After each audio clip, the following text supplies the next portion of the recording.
to Social Media Introvert. Today's guest is Phylesha Styles. Hi. I kind of told you the rundown of how this is going to go already and things, and let's just dive into it. Okay, let's do it. Fine. So, introduce yourself, tell people what you do, all that stuff. So I'm Phylesha, and what do I do? So, I kind of, okay, here I go. I told you I might get deep. I kind of am like two separate people. So I have internet Phylesha, which is not different than offline Phylesha, but I feel like I do share a lot, but then I don't. So offline Phylesha, who just got home from work, works at a university, and I work in marketing and PR and social media, photography, basically all that stuff at a university. And then online Phylesha, sometimes I make videos. I'm getting better at making them again consistently. And I also co-host a podcast called Overheard the Pantry with my friend Courtney, who lives across the country from me. You just grazed against a lot of my questions. Oh, did I? Yeah, you did. I think she's going to answer all my questions right now. We can go deeper into them. That was just kind of baseline. Yeah, totally. Wait, is that a snake ring on your finger? Is that a snake ring? No.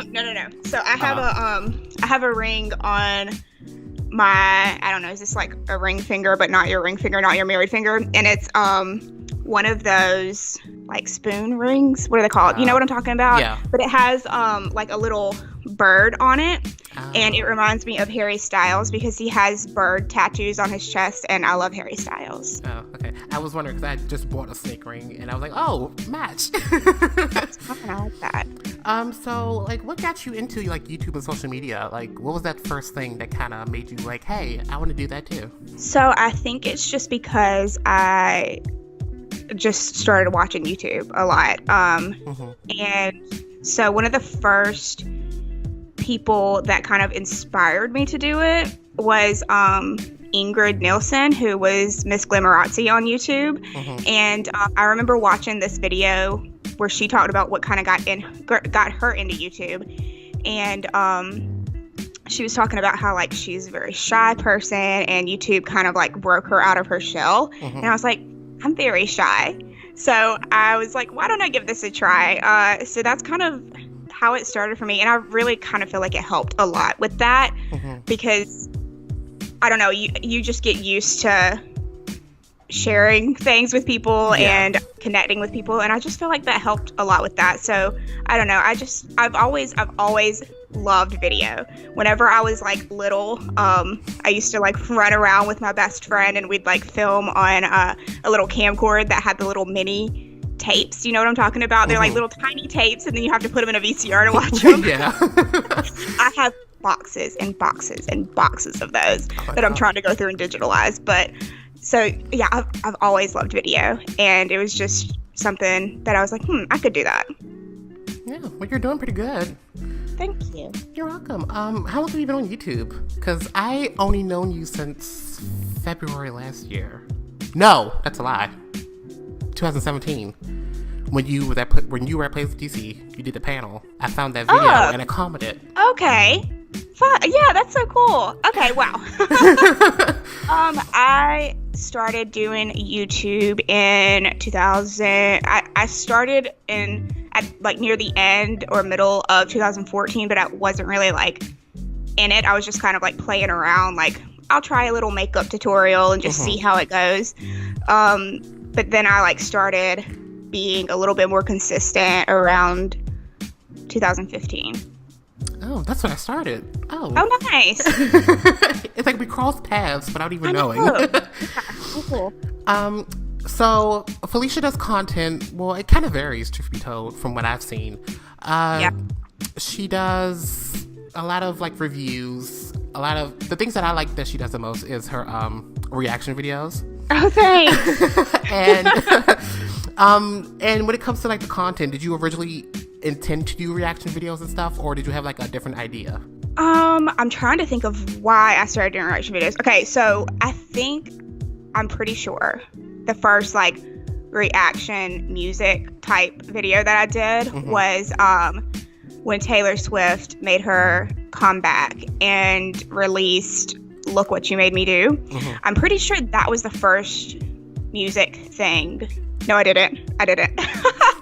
The first music video I reacted to was Harry Styles for Sign of the Times. And I'm sure the only reason I did it was just because my friend Courtney, who is also on YouTube, if you guys don't know Courtney Revolution, he and I, like, when we sit around and watch videos, like, I just react to them naturally. Like, like, we're not filming. I'm just sitting there, like, making the dumbest comments, like, doing the dumbest things, just trying to make everybody laugh while I'm watching just, like, a video in general. So I was like, well, why don't I just, like, film myself doing that? And because it's, like Harry or Taylor, stuff like that I react to, because it's, like, somebody that I love, I'm like, I know I'm going to give a good reaction. Yeah. So it's not like I have to fake it or anything, you know? It's just fun. Yeah, it's fun. It's like something that I would be doing even if the camera wasn't on. Like, I cut the camera on, and obviously you're filming, so you're, like, a little more exaggerated than you normally would be. But it's like I would be doing this if I were just sitting here without a camera anyway. So why don't I just film? So a lot of times I'll just film it, and if it's not good, I just won't put it up. So I haven't come across that, but that's what I go in the mindset of. Just listen to it and enjoy it and show, like, a natural reaction. Yeah, because I feel like nowadays a lot of reaction videos, some people tend to, like, overdo it. Yeah. And it's like it gets kind of obvious sometimes. And it's like, we want to see you enjoy the music and enjoy the experience, not really try to be the funniest automatically. Right. Yeah. But, you know, people learn. You kind of talk about someone who inspired you to do YouTube. Ingrid, is what you said? Yeah, Miss Glamorazzi. I'm not sure. I think she still makes videos. I haven't watched her channel in a long time. But she's literally the creator of Vlogmas. You know, the iconic Vlogmas? Oh, really? She started Vlogmas, yeah. Oh, wow. I never knew that. A legend. Because I was going to ask you, did she, like, inspire you, like, your content? Like, your original idea of content? Yeah, because, I mean, whenever I first started, I didn't really know what kind of videos I wanted to make. So I think naturally I think a lot of girls, not every girl, but for a lot of girls, we're like, oh, we'll do makeup. Because that's just kind of like automatic the response. First thing. Yeah. So that's kind of what I started out doing, is like little unboxings of like Ipsy box or something like that, or just like makeup reviews or get ready with me, that kind of stuff. Nice. So that's all my YouTube stuff for now. So let's just kind of jump into like random topic questions that I've always wanted to ask. Oh, cool. So like I said before, I knew Phylesha from 2017 from a video she did of her at Playlist DC. That the Harry Styles one? No, I think it was a vlog. No. I think it was Harry Styles.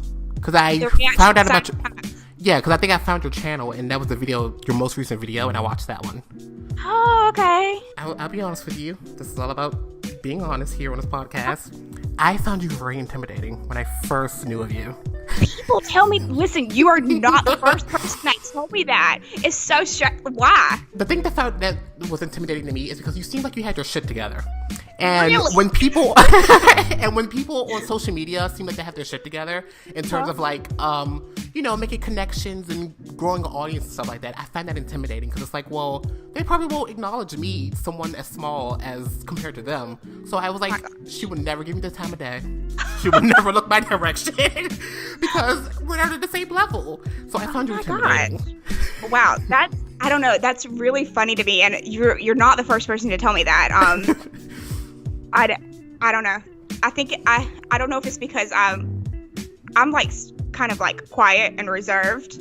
I don't know if that has anything to do with it. And I'm not very good at just like small talk. Yeah, me too. Especially if I like first meet somebody.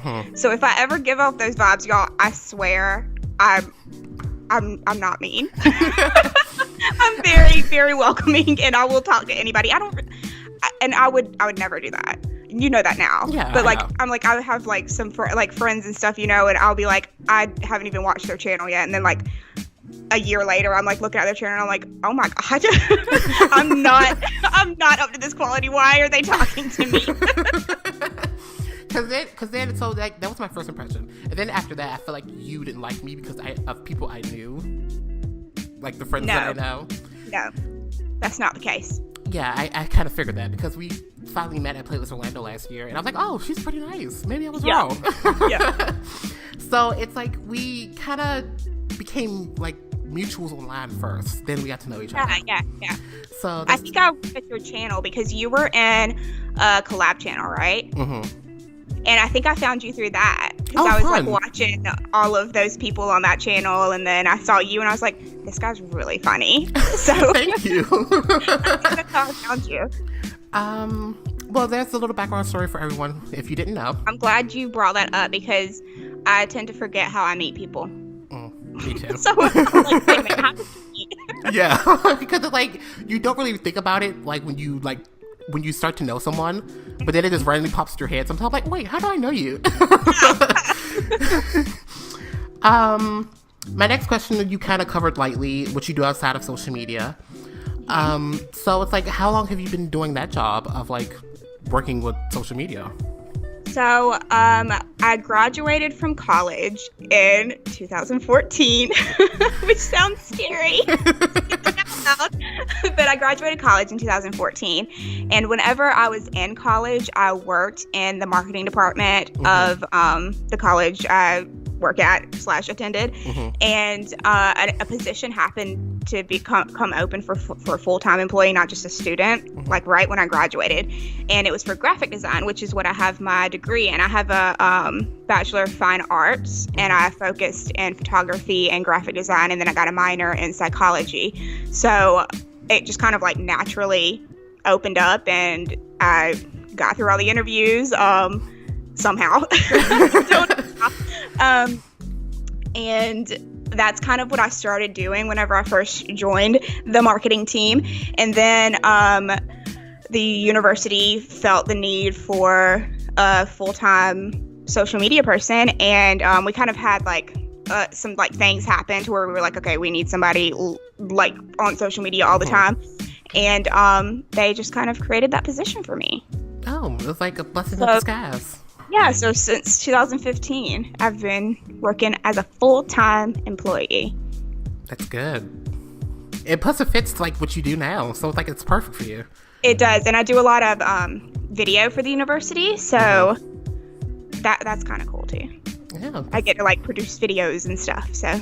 Getting paid to do what you love is always awesome. Yeah. So a question I've always wanted to ask, how did you meet Ricky? I've always wanted to hear this story. So, let me think back. Okay. 2015 was the first Playlist Live DC.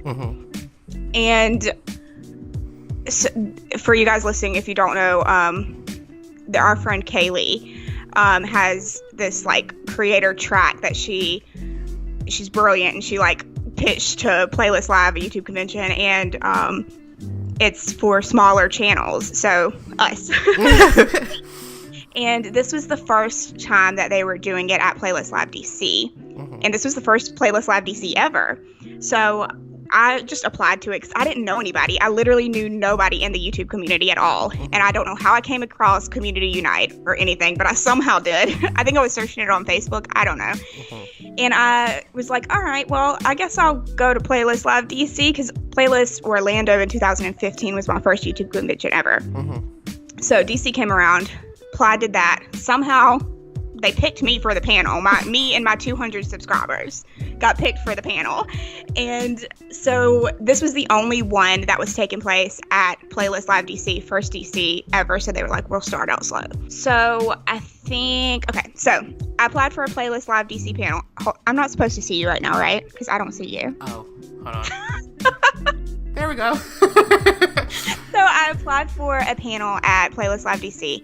Got on it 2015, went in the group. Kaylee sent an email out, and she said like who else is going to be in the panel. And so naturally you're going to go and research everybody else that's going to be in the panel with you, right? Because you got to see who is going to be on there. So I find Courtney Revolution. Courtney and I were both selected for the panel. We had no idea who each other were. we both checked each other's channels out, and Courtney ended up tweeting me being like, oh my god, I can't wait to meet you. So I went and looked at some of Courtney's like popular videos, like, you know, you go on and you say most viewed, because I want to see, you know, what's got the most on your channel so I can see what you're doing. And Courtney had a video, I think it was like something like things I love about Ricky Dillon or something. I don't remember what it was. You can go look it up and see what what it is. It's some video about Ricky Dillon. And I commented on it, and it's so fun because we have the screenshot. And I commented, and I was like, oh my god, can we obsess over Ricky Dillon together? So we immediately were like, oh my god, we love Ricky. He's so funny, you know? So Courtney had already kind of like met him and stuff. So whenever DC came around, he introduced me to Ricky, and that's when I met Ricky Dillon. Oh. It sounds weird. It feels weird saying his whole name. That's when I met Ricky. Which was going to be my next question. I was going to say, how did you meet Courtney? Because I was going to say, you two have the best relationship ever. Like, it's great. Yeah. We've both, like, through our YouTube journey since 2015, because I like to group us together, even though Courtney's been on YouTube way longer than I have. We've both gone through a lot of stuff together, and I think that that's what's kind of like made us closer. Yeah, you gotta go through those trials and tribulations and build that bond. Yeah, that's great.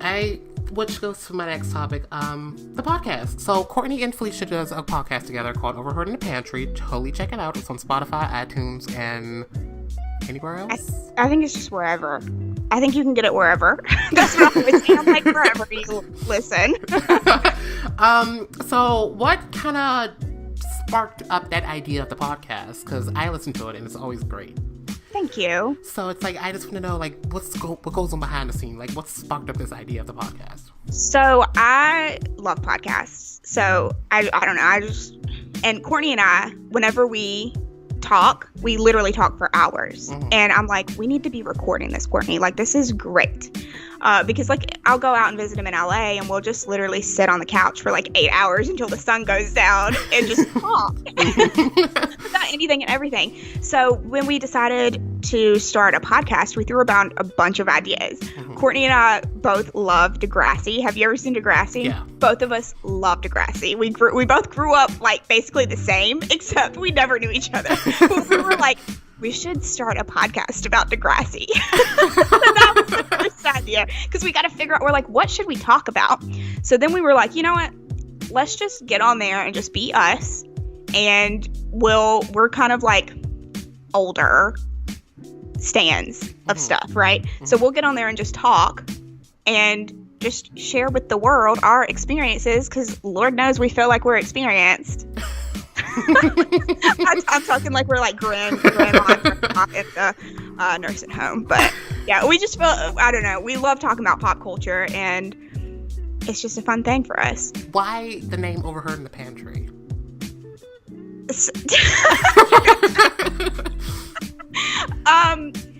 They're in the hotel. The pantry.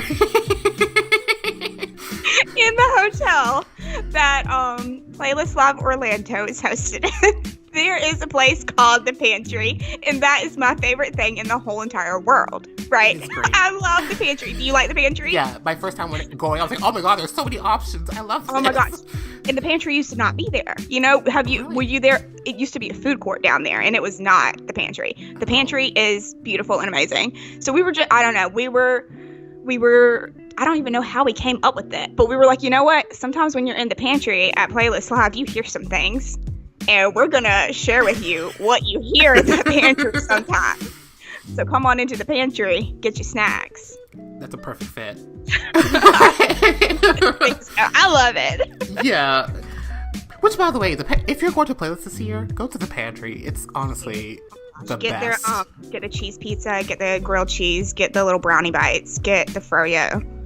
I haven't seen any of that, but I'm going to look out for it when I go. Please, yes. Something else that Phylesha also does is she's a part of a company called Research. Well, actually not anymore.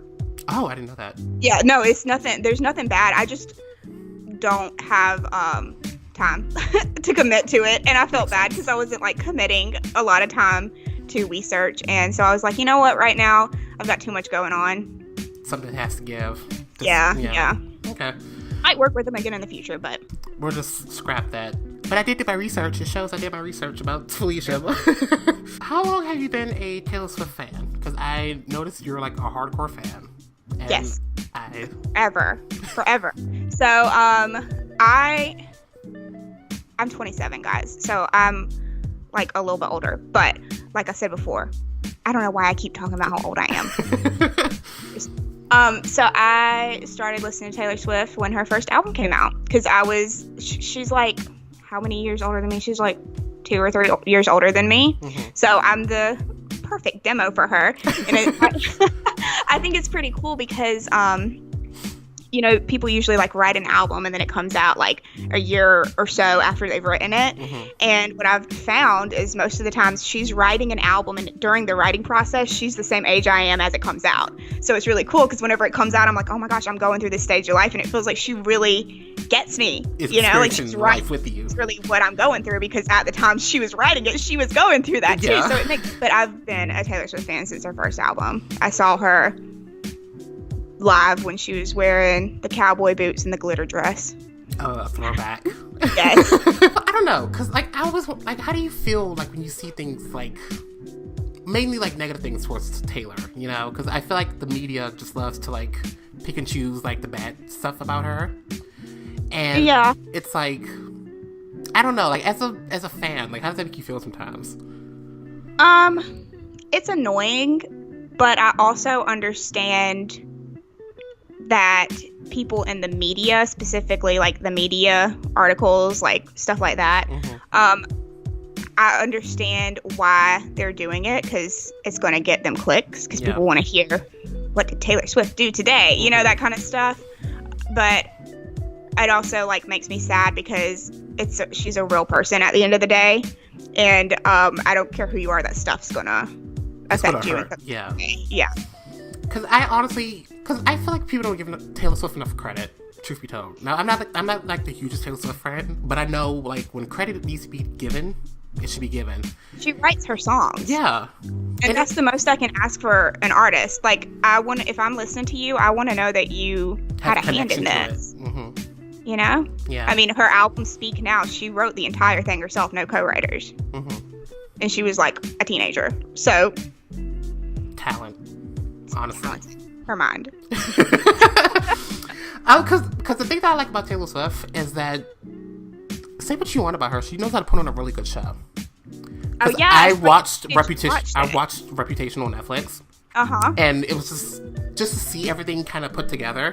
It was really amazing. Like my mind was blown. I'm like, wow, I didn't know Taylor had this in her, but I was surprised. Yeah, it's incredible. She tries to make like a world for her fans who, like, if you're going through something, you can come to this world and forget about it for a minute and experience this magical, it's like a crazy huge connection with the audience and Taylor herself. Like, especially it feels like she's talking directly to you. Like, we're in a stadium and she somehow finds a way to word stuff. It makes you feel like you're like sitting one-on-one with her. It's crazy. Yeah. It's great. Because that's also what I like about her. It's like her connection with her fans is like really unbreakable. And I feel like it's kind of hard to find that with a lot of artists nowadays because it's more about like popularity and fame instead of having a fan base.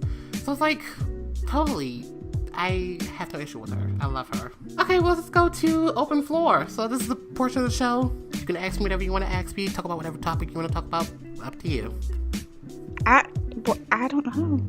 I don't know what to talk about. What do you think about Thank You Next, the album? Oh yeah, it just came out last night. I love it. I did not care that much for Sweetener. That was not my favorite album. Not? I liked a couple of songs off of Sweetener, but it wasn't like I love every song. I love every song on Thank You Next. Well, why do people not like Sweetener? Like, what's wrong with Sweetener? I don't know what it was. I didn't like the production. There are some songs on there that I like, but overall, it's not something that I listen to, like, straight through. Like, I've got my favorite songs that I listen to off of that. I never really... I think it's mainly... A lot of people just have a problem with Pharrell producing a lot of the songs. Oh, yeah. Because they kind of sound similar and the same. So yeah. I think that's probably why a lot of people have, like, that issue of, like, we want to hear more versatility from Ariana instead of, like, the same thing over and over again. Yeah, and I think Thank You Next, a lot of the songs were produced by Max Martin, so it's, like, more pop. And I think that's probably what it was. A lot of people wanted more of that sound from Ariana. Mm-hmm. But at least she experimented. Yeah. It worked. That's always fun. What's your top favorite, like, let's say 3 songs off Thinking X? I like Bad Idea. Mm-hmm. And I like NASA. Love NASA. And I like In My Head. My 3, I love Bloodline. I don't know what it is, but I love it. I do too. That's another one that I've been playing a lot today. Mm-hmm. And NASA, and I like Makeup. Yeah. Me too. They're all good. Yeah, like, Ariana, you really delivered this album. Yeah. Like, you were present. You were in the moment. What do you think of the video for Break Up With Your Girlfriend? I don't know. I didn't want to Break Up With Your Girlfriend because I just, obviously I like her and I like her music, but I don't like that. I don't like the idea of that. No, and I said this on my own podcast too, and I don't care if people come for me. Like, that sounds like something that you would see on like a 2002 Hollister shirt. Like, break it with your girlfriend, I'm bored. Like, but it's stuck in my head. So I guess she's one. Yeah, because I was also kind of like, oh, hi, Kat. So when I first heard about the title, I was a little like kind of nervous for her.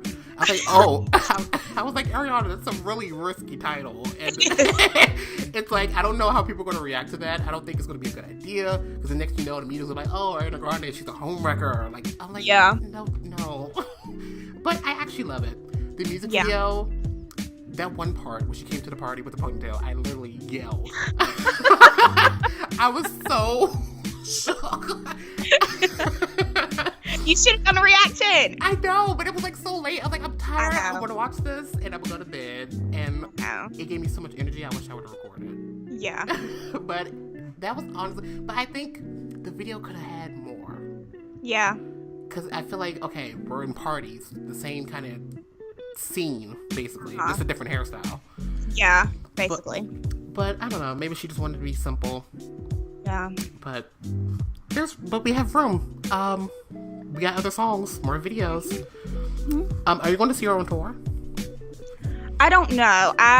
If I see her, I want to see her with my friends in LA because they're like big fans of her too. Mm-hmm. And I don't know. I don't know if I'm gonna go to LA for that or not. Like, cause I like her, I do, but I'm not like I flew to LA to see Taylor Swift with my friends, you know. So, but so it's not that same level. Yeah, it's like you like her, but it's like you're not like heavily in love to see her live. Yeah, I got that. I don't know. Usually I'm not the one in charge of this, so you're not. No, because usually the person who I'm interviewing is in charge of this. I'm like, hey, I just answer whatever you want to know. Breeze through the questions real quick. Yeah. Do you have any others? I had a few like after we did this in a Q&A that questions people sent in. Okay. People sent in questions for me? Yeah. You have some. Jesus. Do you want to jump to those? We could do that, yeah. And I'll maybe try to put a little bit more thought into them so I don't breeze through them. Okay. I don't know how long we've been recording for. I don't know. We stopped and started again over and over. I don't think anybody sent you questions for me. I think you are mistaken. No, I don't think anybody has questions for Phylesha. For @Phylesha, and there are questions. First one from Twitter comes from Melissa, and she says, oh my god, wig, my favorites. What's your favorite YouTube event you've been to? Ooh. So first off, out of Playlist and VidCon, I prefer Playlist because it feels just more like intimate, relaxing, you know. VidCon is stressful. Probably, I don't know a specific one that was my favorite. This past one was pretty good. Playlist Live Orlando. My favorite ones are always Playlist Live DC, just because those are so like smaller and more relaxed and stuff. They had I don't know if they're having Playlist Live DC this year though. No clue, because I know they did Tri-State last year, but that was more like a pop-up thing. Yeah, we literally like flew in and then like left like 2 days late. Like, it was crazy. And it was just like, it was in one room. It was Yeah, a warehouse. I saw that. And everything was there. Like, we walked in, and we're like, well, Ricky, there's where your meet and greet is. There's the main stage. There's your meet and greet. It's not, like, sectioned off like the other ones are. It was very small, and it was very quick. It was a day. It was Saturday. They had, like, a pre-show thing on Friday, and that was it. We basically spent half the time in New York, half the time in New Jersey. I mean, hopefully they bring back Playlist DC. Yeah, but I love Playlist Live DC. I love Playlist in general at all. Last Playlist, yeah. There's always little parts of it that you're like, I didn't like that much, obviously, but there's always something that happens at a YouTube event. But I think, speaking of that, I think the reason why we won't probably we won't probably never have Playlist DC again is because of the whole Bryce Hall thing. And they probably won't let us come back. Yeah. So that sucks. Yeah, On Instagram, Alyssa asks another question. She says, what's your favorite memory from the past year? One of my favorite memories from the past year is when Courtney, Ricky, and I saw Taylor at the Rose Bowl. It was just a fun time. Courtney and I, we got a little hotel in Pasadena, and we went there the day before the concert so we could get up the next day and go check out the Rose Bowl, and it was just so relaxing. Oh my gosh, you could make your own waffles at this hotel. Oh. I felt fancy. So we had waffles and Nutella, and then we spent the day relaxing and getting ready, and then Ricky came to the hotel and we all finished getting ready, and then we just went and we had such a fun time. It was so fun. And then we ended up walking all the way back to the hotel because the traffic was horrible. How far was the hotel? It wasn't that far.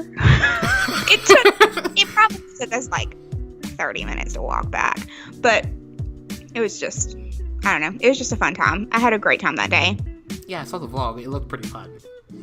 Thanks. Her other question is, why are you so gorgeous? Oh, she's so sweet. Thank you, Alyssa. We need an answer. Well, I don't know. I don't know what to say to that. Other than thank you. That's very sweet. Kabar 4.0 on Instagram asks, best place you have traveled to and why? The best place I've traveled to.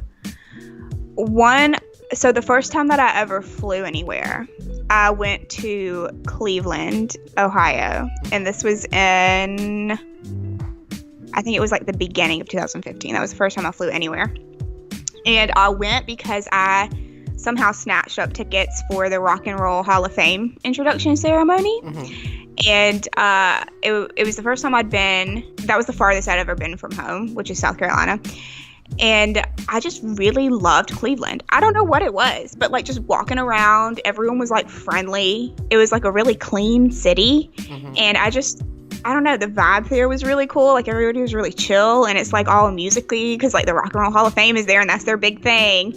And I don't know, it was just a really nice place. Next question comes from Jim Balls YT, and he asks, what's your favorite Pokemon? So I did not grow up playing Pokemon. Me neither. I'll start out with that. Then when Pokemon Go came out, I decided to jump on that. One Playlist Live DC, the Playlist Live DC after Pokemon came out, that's all we did was play Pokemon. And my friends Ricky and Shelby still play Pokemon. Go. Yeah. So I think my favorite one is Mew, something, the cat one. Or... You're asking me like I know. And there's also one that looks like a seal. And it might be called Seal. I like the cute ones. Eevee's my favorite. I know that one. Eevee's my favorite. Because Eevee has different forms. I'm sure they all do. But Eevee is there's all kinds of different Eevees. And Eevee's always cute. I like Eevee. That's my answer. I love Eevee. So, at least you know more Pokemon than I do. Because all I know is Pikachu. That's it. I get Pikachu. That would have been a simple answer. Yeah. See, so those are all the questions. Yeah. You got questions. Something I always want to ask other YouTubers is being that in this day and age, a lot of people kind of are experiencing mental health things and things like that. So I always want to ask other creators, like, do you think the internet can be good or bad for your mental health? That's something that's very interesting and something that I do think about a lot. I could not imagine being a child with the way the internet is right now. Mm-hmm. Like, I was just talking the other day, and Instagram didn't even come out until I was already in college. Like, I didn't have Instagram in middle school, so I can't imagine what it's like to have stuff like, and Snapchat wasn't out until I was in college. I can't imagine what it's like to have things like Snapchat or Instagram during those years where you're growing up, because it's already kind of like hard enough as it is as an adult. Mm-hmm. Looking at people on Instagram who look perfect, and you're like, oh my gosh, I wish I looked like that. So I can't imagine what it's like with a kid. But at the same time, that stuff was kind of happening, just in a different way. We were looking at magazines and like billboards, stuff on the TV. So I don't know. There's big benefits to having the internet. I mean, like, we can experience cultures that we would never have been. I mean, I could pull up a vlog from like Tokyo, somewhere I've never been, and like watch this, or like the UK. Whenever I got into the UK vloggers, I was like, oh my gosh, I never knew everything about, like, you know, Brighton and like, you know, all this stuff that I'm like, I would have never known about any of this if I didn't watch them. So I think it's a great learning tool. And I also, like, I can see where people growing up, or just people just in general, could like really struggle with it and struggle with their self-image because of the things we see on the internet. And people are mean. Like, people will just be mean just to be mean on the internet. And that, I mean, there's no way that doesn't affect, that can't, I mean, like, you know, if you have millions of people saying like mean stuff about you, then you're going to be like, yeah. Because like you said, it is a great learning tool, but I feel like over time it's kind of developed into like, instead of like using the internet to learn, it's more of like, okay, well, let's use the internet to show off how many followers I can get. Let's showboat and things like that. Yeah. And I feel like now a lot of people think that's the only reason for the internet is just to look pretty and look great. And they tend to followers. And they get like disconnected from reality. And and it's very, I'm sure you've had experience with it too, because you're in the same space as me. We're in a space where it is all about followers. So it's kind of hard to find people that are genuine. Whenever you're trying to make friends in this space, because like YouTube is big, but YouTube is also very small. So we kind of all like interact in some way or another, you know? So it's very hard to navigate friendships in the social media space and world and figure out who is all about the followers and who's real. It's genuine, because like, it is a great place to meet friends. You will make a lot of great friends on the internet. But it's like, at the same time, it's like, just like Phylesha said, it's like a guessing game. It's like roulette. You don't know what you're going to get. Whether it's genuine or whether it's for like popularity. Yeah. And, which I don't really understand why people are like that to begin with. It's like, why can't you just be genuine with people straight up front, and instead of trying to use them for something, for your own benefits? I think a lot of times people don't realize that they're doing it. They think that they're going in and being genuine, but really in the back of their mind, they have a motive. They're wanting something else. As a kid growing up, I'm pretty sure social media really isn't tailored to protect kids, and which is something, because I see a lot of like parents and things like, oh, this is not suitable for children. My children watch you shouldn't be doing this. It's like, it's not made to protect children. And it's like, when they experience like things like cyberbullying and things like that, because I feel like some people see that as like, oh, that's building character, but it's just really just making things worse for kids for when they get older. It's like, well, I don't know how to react to things like this. You see what I'm saying? If that makes sense. Yeah. But I don't know. Social media, it's a wild place. Yeah, it's hard to tell what's real, basically, and what's not real. Because some people see things that aren't real and think, oh, that's what I need to go after. That's what I need to like idolize and look like. YouTube now. How do you like? What do you think about it? Like, do you think YouTube now could have the opportunity to make things easier for smaller creators? Or do you think that YouTube is in a way working against smaller creators? I don't know. It's hard to tell at any point what is going on. Recently, like, I've been having the weirdest videos in my recommended. It'll be videos that were uploaded like a year ago, and I'm like, why is this in my recommended? And I'll look in the comments, and it's been in everybody's recommended too. So I don't really know what is going on there. I feel like the content that people are uploading is like changing, and I feel like people are getting bored quicker than they did before with the videos that are out. Like, I mean, for a long time, people were fine with a challenge video. Like, that's great, that's fine. But I feel like nowadays, like, if like a new thing comes out and a new style of videos, like if like story times or something, like people are over that in like 2 months and they want to see something new. So I think it's just kind of hard because the fact that YouTube has grown so much and the audiences have grown so much and there's tons of people watching, even more so than before, that it's just kind of, I don't know. I think it's hard. And it's always been hard to make it on YouTube, but I really I don't know what to do to break through, you know? Like, I don't know what it takes. It almost feels like you've got to do some kind of crazy PR stunt or something to like break through nowadays. And like, I don't want to do that. I'm not into that. I'm not into like some kind of like fake like YouTube Logan Paul fight or something. Yeah. Like, you know, I'm not down for that. I'm not that kind of person. Because I always felt like YouTube kind of, when it comes to like trying to like put new people in the spotlight, they make it hard on purpose. Mainly because the smaller channels can't really get in that revenue and that money. Yeah. And it's like, well, if you can't do what we want you to do, we're not going to let you do what you want to do. So it's definitely a business at this point. Yeah. In 2019, it's a business, and I totally understand from a business perspective, but it does make it really hard for people that are trying to make YouTube now. But then at the same time, I have to remember the people that are big on YouTube, that are like the OGs, didn't start for that reason.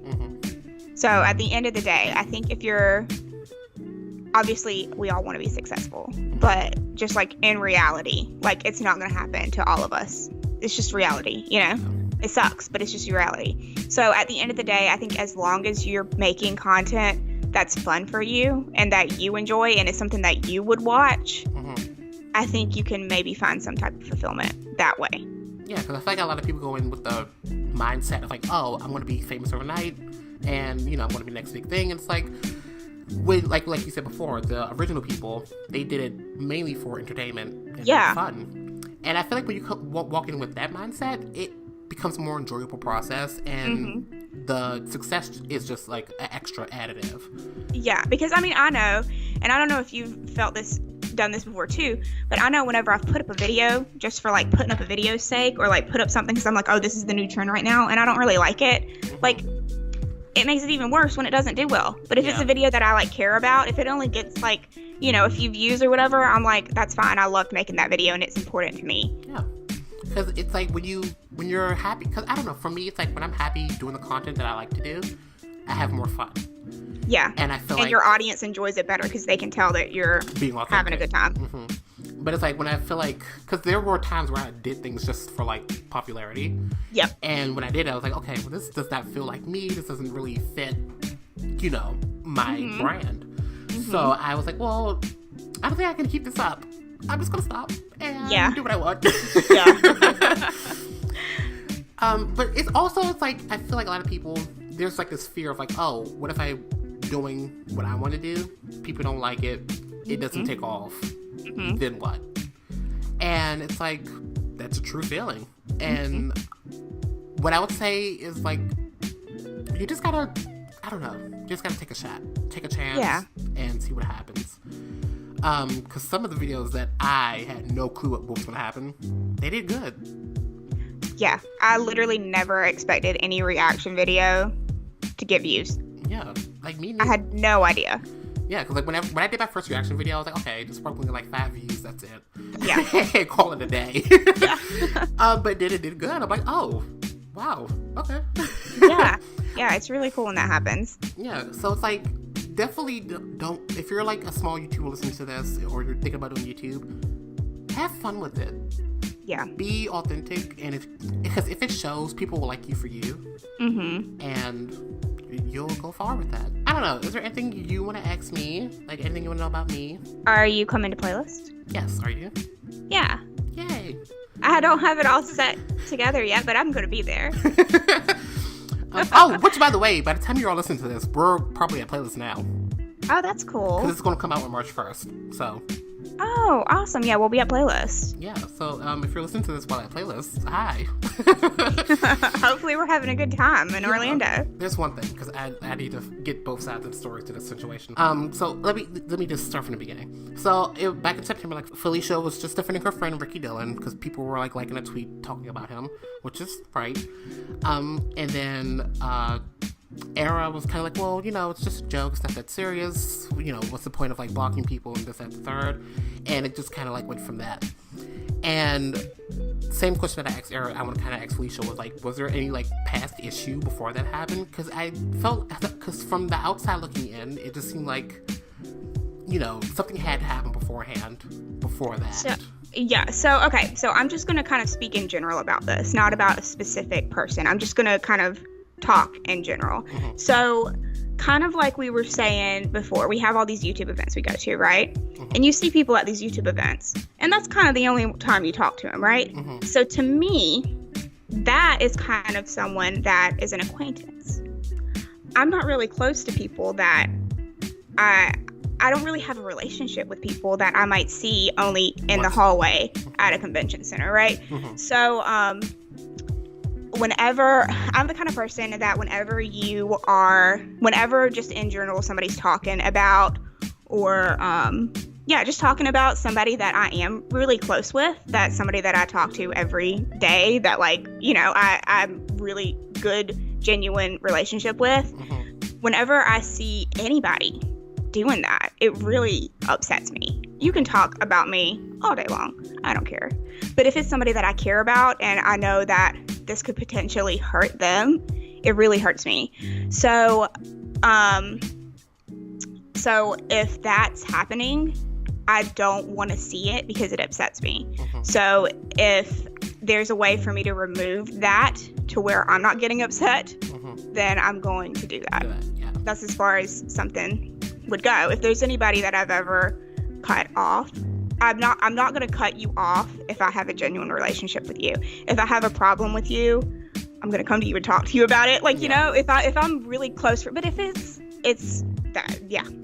Does that make sense? Yeah, because I completely understand where you're coming from. It's like when you're like trying to protect someone and you really care about someone, you're going to do what you can to just make sure that they're okay and, that it doesn't go on any longer, the problem at hand. Yeah. So it's like, I completely understand where you're coming from. And it's like, I don't know. It was just like, it just caught me off guard when it happened. And I was like, because I respect you both equally. Uh-huh. When I see people I respect and kind of admire going at it, it's like, it kind of hurts. I was like, oh no. People are like, are going at it. But no, it's okay. I'm not usually public about stuff like this, mm-hmm. but this was already something that was public. And the person that you're talking about was not a target. That was one of several people that I removed. Mm. That I removed. But this particular one person was the only one that the background kind of got public. Gotcha. Understand. If that makes sense. Does that answer your question? Because I can talk. Yeah, because I just wanted to I just wanted to know what happened to make this happen. Kind of just like clear the air just in case, there's a chance of like making amends with people and just moving forward, if that makes sense. It does. Sometimes you have to like remove negative situations from your life and to really kind of have a clear space. So it's like, I completely understand where you're coming from. And it's kind of like, I've been, like I said before, Courtney and I both, we've together gone through a lot of things. So at this point, it's kind of like, I don't want to deal with anymore. I just want to like be positive and have nice people around me. And I don't want to wonder whenever I do happen to see somebody what's going on. Because this is the last thing that and this is again in general, but whenever we speak, we have whenever we use words, they may mean something differently to somebody else, but what the intent is behind it is very relevant, I think. For example, I've had a family member before look at my dad and be like, I can't believe you raised a liberal. I'm not offended by being called a liberal, but the intent behind that was mean, So I don't care what you're calling somebody. If the intent behind it is mean, then that's kind of taken into consideration, I can feel that. Well, other than that, I think we're done question-wise on my list. Things. I'm supposed to say things before we How do you edit? Do you edit in Final Cut Pro? No, I do iMovie. Thanks for coming on. I've looked forward to this conversation for a really long time, so it was nice to finally have it. Yeah. We've only ever met briefly. Yeah, it was more of a high and by type of thing. Yeah. But yeah, all of Phylesha's stuff will be down below. If you want to check her out, her channel, follow her on social media. Any final words you want to say? Thank you for having me. This was so much fun. It was. So yeah, thank you for listening to Social Media Introvert, and I will see you all next time. Bye.